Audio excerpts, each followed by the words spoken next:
Okay, this is for Alessandro and anyone else who needs this help. This is the camera that I'm going to send you. This here is an addition. This is the goggles for the portrait attachment. It goes on here and it goes off. Whenever you use the goggles, you have to be using this. This is the portrait lens. Okay? Just remember, I keep them on the camera all the time because I always shoot portraits with this, or I always did. I'm going to send them with the camera for you. I had this on because I was shooting with a different type of flash. I don't think we need that. This here is the electric eye, which is how the camera judges exposure. This folds down for storage. I don't have the actual hard shell cover for the camera. I never did. This is the external battery pack that I added. I didn't damage the camera at all when I added this. I didn't drill any holes. It's put on with VHB tape, but as you can see, it's very strong. This is the same tape that that the builders use to attach all the glass to modern skyscrapers, so this isn't going to fall off. You can take it off if you want to, just, pry it slowly, with a knife. If you don't like this feature, the original battery goes inside this compartment. I don't have an original battery. You can order them. But the way this is wired in there, it simply plugs in to where the battery goes. So you can simply take this off of here, pry the tape off, and it'll come off. And then inside there, you unplug the wires from this, and you'll have what's left will be just the original camera, not damaged, no cut wires. All you have to do is plug in the new battery. Now, before I use this camera, right now there's no film in it, but before I use the camera, you can tell there's no film because there's no white tabs hanging out here. Before I use it, I always check to make sure it works. Now, the reason I do that is not because it has ever been broken or anything. It's because you have to do about 4 things in order to make this camera work. And sometimes, being human, and sometimes put the camera away for a year, I forget to do something. Now, the first thing you have to do to make it work, they've got these little numbers on here. This is number 1. The first thing you do, see this little arrow, is you push this up. When you push this up, it makes the bellows come out. But you need to pull it out until it clicks. Hear that click? If it doesn't click, then you're focusing. See, when you move these levers, you focus. If it doesn't click, and the clicking sound is this thing. When you go to close it, you push this down right here, and then you can close it. But the click is the click of this going into position. The reason the click is very important, number 1, it makes your focus accurate, but more importantly than that, if this doesn't click, the camera's not going to fire. Now, how do you know when the camera fires? You can do it by listening. And I always test this, just to make sure I'm not going to waste film. You cock the camera here. And this is how you fire the camera. Now, if you listen, I'm going to fire it. Did you hear the 2 clicks? That means the camera is working. 2 clicks. Okay? The first click is opening the shutter. The second click is closing. Again, listen. 2 clicks. I always check the exposure system by just covering this with my finger and firing it again. Now listen. One click. Now why didn't the shutter close? Because it thinks it's really, really dark. And in this much dark, you'd need the shutter to be open for several minutes, which it will do. But it's only thinking it's dark because I have my hand over the little eye. Now to make sure that this feature is working, okay, there was the second click. That's how much exposure it figures it needed. But that's not the test I wanted to do. The test I want to do is put your finger over the eye, okay, press the shutter, you hear your shutter open, then move your finger. And the shutter should close right after you move your finger away from the electric eye. Listen, see that? That means as soon as the electric eye sees light, it closes the shutter. That means the electric eye is working. Another thing you can do is just point it into a dark spot and listen to the time, point it into a light spot.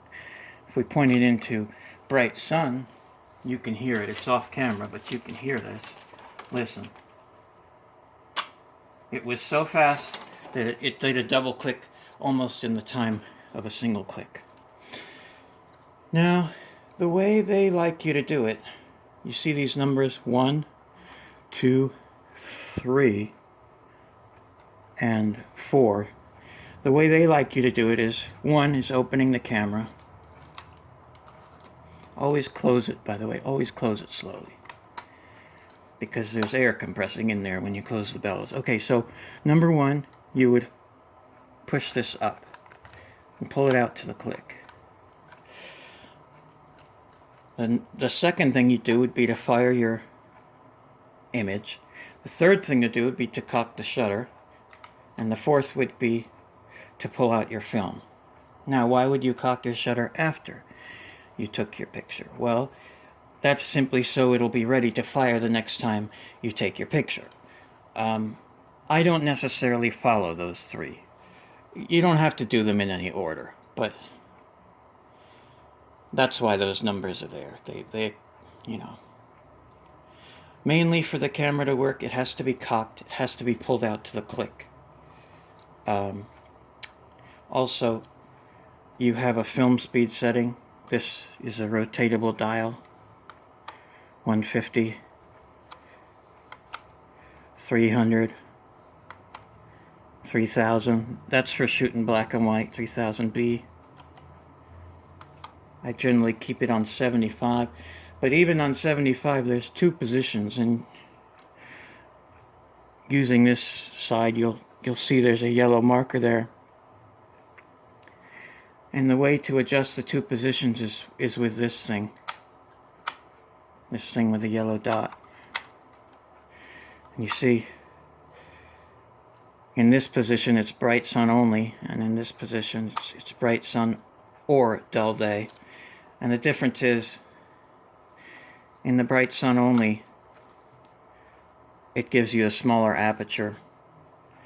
I'm not sure what those apertures are by my head, but I'll send you a letter what the apertures actually are, so you can set flash exposures with an automatic flash.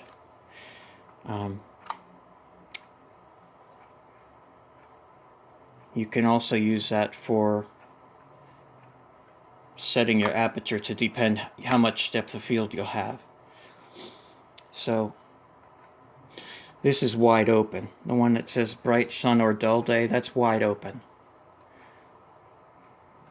And bright sun only is about half the exposure. It cuts it into about half. Now, this here is the PC connector. You plug your flash cord in there. I always use this with a.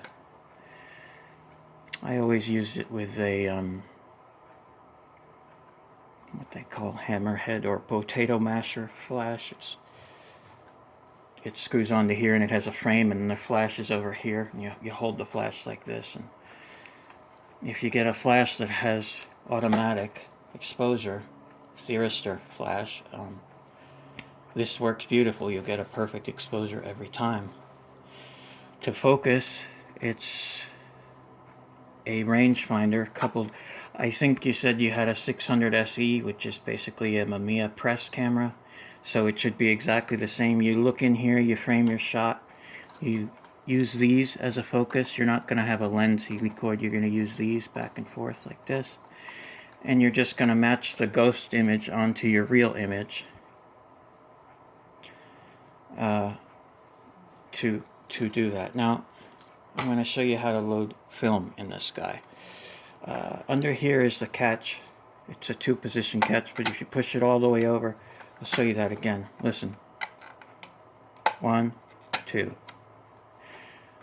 The 2-position catch can be useful because sometimes you can just release it to the first position when you have a pack of film in there and you're trying to pull out your first and second shot. The first and second white tabs can be difficult because these packs were designed to only hold 8 shots, and later on they started putting 10 shots in there. And when there's 10, the first 2 are notoriously hard to pull out. You can pull them, but it's sort of, you have to pull hard on them. If you don't want to pull so hard, you can pull this to the first click. That'll give you a little extra room in there, and then pull the tab and then click it back down when you're done pulling the tab. I'm going to open it up now. This is the inside. This is an old pack. Throw that out.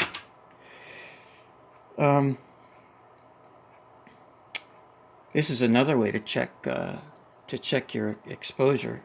You can look in there. You can see that go, and if I hold over the hold my hand over the electric eye, you'll see it stays open until I move my hand and it closes. These here are the rollers to clean them. I believe you pull on this red thing, or you push up on this red thing. That's it. You push your fingernail up on this little red tab here. And then you've got your rollers. Always clean these rollers. I put my fingernail here and then I just turn the roller and it scrapes the muck off. Okay, other one. There you go. Make sure the other roller's clean. Yeah, the other roller's clean. These rollers are beautiful, virginal, no rust at all. If you don't keep these somewhat clean, they'll get rusty in storage. Okay, so the rollers are clean. Snap that back into place. I'm going to get a film pack. See if I can find the film pack. Where the fuck did I put it? Here it is. This is not your pack. This is a pack I'm going to use for testing. I always test this film in lots. So don't ever squash these. Don't squash these film packs. Hold them like this. Pull them open like this.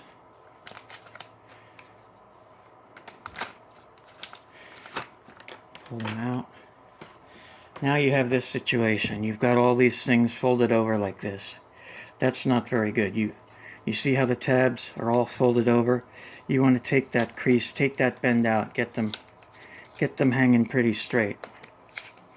There you go. That one's pretty straight. These are, that's as straight as you can get them.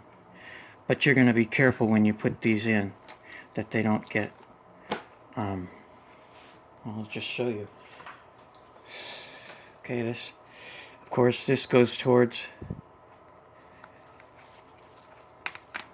you put it in the groove, you slide it all the way in, and then, in it goes. Now, these tabs are looking fine, you see? They're all just hanging there, that's fine. What you wouldn't want is, you wouldn't want the tabs to be stuck under like this. You wouldn't want it to be stuck like this, okay? Make sure the tabs are hanging just like that, okay? That's fine. Okay, now, close the door. 1, 2 clicks. I'm going to leave it open 1 click just for shits and giggles. Just like that. It's not a lot, but now you pull your dark side, which is this. Pull pull straight, okay? Always pull straight. And pull at a medium speed. Don't yank it out fast. And as you can see, number 1 tab came out and he's ready to pull, okay? I'm going to close the camera up tightly because we're going to shoot a frame, and then I'll show you how to pull the tab.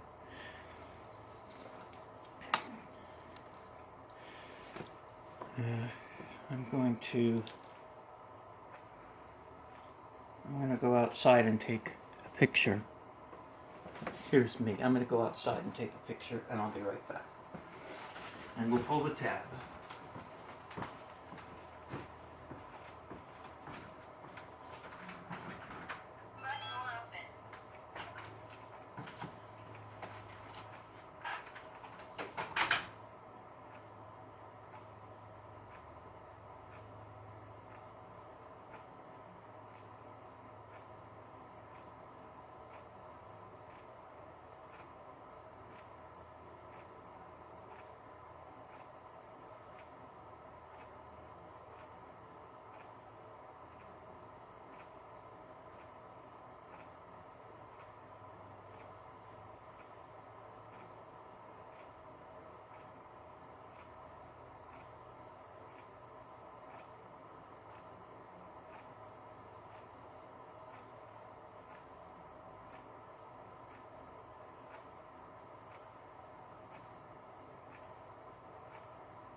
Okay, Alessandro, I went out and I shot a picture. And while I was shooting, I shot it wide open. We had a bright sunny day, so I chose this setting, which is wide open, which will give you a faster shutter speed. So if you're wiggling the camera a little bit, it won't matter. It gave me less depth of field, but it didn't matter for my shot. Also, this is your light and darkening knob. You will be using this, but I just want to warn you, when you turn this for lighter or darker, don't turn it a lot.